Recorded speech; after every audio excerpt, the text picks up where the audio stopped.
नमस्कार, मैं रवीश कुमार। भारत के वाणिज्य मंत्री पीयूष गोयल ने बर्लिन ग्लोबल संवाद में कहा कि भारत अपनी ट्रेड पॉलिसी को स्वतंत्र रूप से चलाएगा। उन्होंने यूके ट्रेड मंत्री की टिप्पणी पर तंज कसते हुए कहा कि भारत को निशाना बनाना सही नहीं। बढ़ते हैं अगली बड़ी खबर की ओर। State bank of India SBI ने 25 अक्टूबर को डिजिटल बैंकिंग सेवाएं जैसे यूपीआई, आईएमपीएस और एनईएफटी कुछ घंटों के लिए बंद करने की घोषणा की है।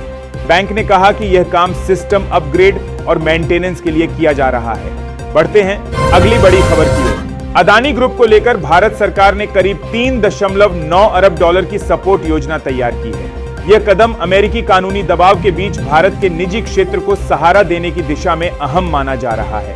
बढ़ते हैं अगली बड़ी खबर की ओर। भारत के निजी क्षेत्र की गतिविधियां अक्टूबर 2025 में 5 महीने के निचले स्तर पर पहुंच गई हैं। रिपोर्ट के अनुसार सेवा क्षेत्र में सुस्ती और निर्यात पर दबाव इसका मुख्य कारण है। बढ़ते हैं अगली बड़ी खबर की ओर। भारतीय चावल निर्यात महासंघ IREF और APEDA ने मिलकर दिल्ली में भारत इंटरनेशनल राइस कॉन्फ्रेंस 2025 का आयोजन किया है। यह सम्मेलन 30 से 31 अक्टूबर को होगा, जिसमें दुनिया भर के निर्यातक शामिल होंगे। बढ़ते हैं अगली बड़ी खबर की ओर। डिजिटल भुगतानों में जबरदस्त उछाल देखा जा रहा है। अनुमान है कि अक्टूबर में यूपीआई ट्रांजैक्शन एक नया रिकॉर्ड बना सकती है। त्योहारों और डिस्काउंट ऑफर्स के चलते लेन देन में तेजी आई है। बढ़ते हैं अगली बड़ी खबर की ओर।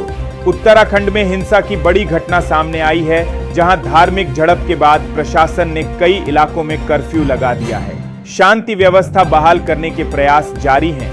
बढ़ते हैं अगली बड़ी खबर की ओर। मनोरंजन जगत से दुखद खबर। विज्ञापन जगत के दिग्गज पीयूष पांडे का निधन हो गया। बॉलीवुड के कई सितारों ने सोशल मीडिया पर श्रद्धांजलि दी है। बढ़ते हैं अगली बड़ी खबर की ओर। जम्मू और कश्मीर में पहली बार हुए राज्यसभा चुनाव में नेशनल कॉन्फ्रेंस ने 3 सीटों पर जीत हासिल की है, जबकि भाजपा को 1 सीट मिली है। बढ़ते हैं अगली बड़ी खबर की ओर। भारत और यूरोपीय संघ ने मिलकर new strategic EU India agenda को मंजूरी दी है।